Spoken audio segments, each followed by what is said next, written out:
चंदौली अमासनपुर विधानसभा क्षेत्र के विधान प्रखंड के पूर्व प्रखंड प्रमुख 140 असनपुर विधानसभा के वरिष्ठ राजद नेत्री विभा देवी से जानना चाहेंगे नीतीश सरकार में है जो क्या विकास हुआ है, क्या कमजोरी रही है।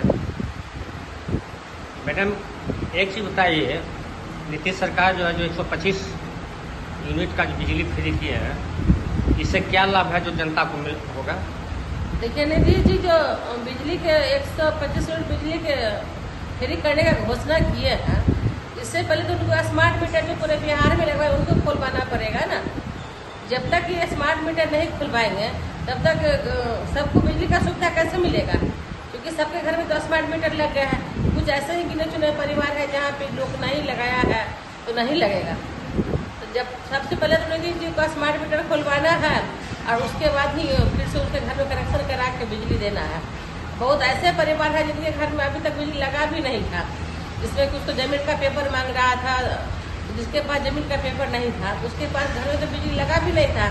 तो नीतीश जी को सबके घर में कैसे बिजली लगे, इसके लिए तो पहले ये सुनिश्चित करना पड़ेगा। ये ऐसा नहीं कि वोट अभी चुनाव सामने है, इसके लिए वोट लेने के लिए ये ऐसा कुछ जुमला किए हैं भाजपा के साथ मिलकर। नहीं तो सबसे पहले इनको तो जितना स्मार्ट मीटर लगा हुआ है सब घर में खुलवाने का काम शुरू करें, और उसके बाद जिसके पास घर में रहने के लिए ज़मीन नहीं है, जो सरकारी ज़मीन पर सड़क किनारे रहता है, उसके घर में भी बिजली का लाइन जाए, इसके लिए कुछ नया नियम बाहिर करें। विपक्ष के नेता तेजस्वी यादव जी है जो नीतीश कुमार को कहते हैं कि हमारा ही नकल करके सब काम कर रहे हैं, इसमें कहाँ तक सच्चाई है? तो सब कुछ नकल किए है ना।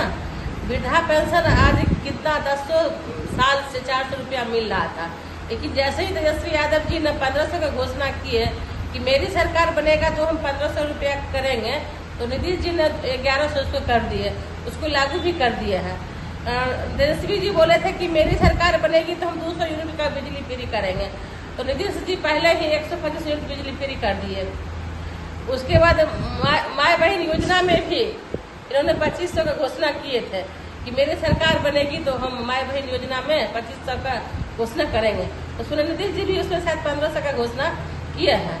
और नौकरी का जैसे ही तेजस्वी जी बोले थे कि मेरी सरकार बनेगी तो हम 20 लाख युवाओं को नौकरी देंगे, नीतीश कुमार जी बोले कि हम 1 करोड़ युवा को नौकरी देंगे।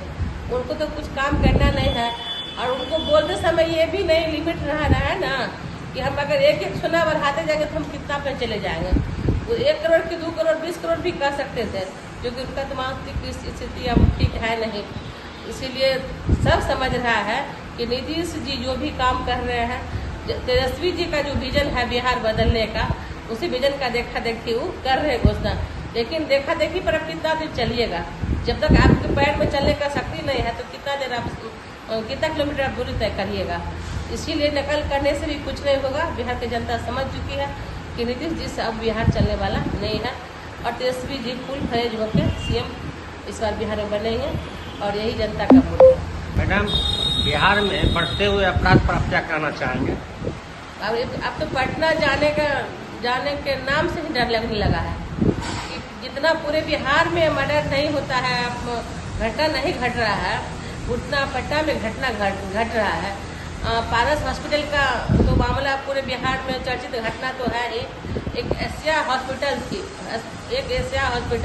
पटना में ही है, उसकी जो मालकिन थी उसको रिचा शर्मा या कुछ उसका नाम था, जो हॉस्पिटल की मालकिन थी, जो हॉस्पिटल चलाती थी, उसका 3 मंजिला पे उसका ऑफिस था।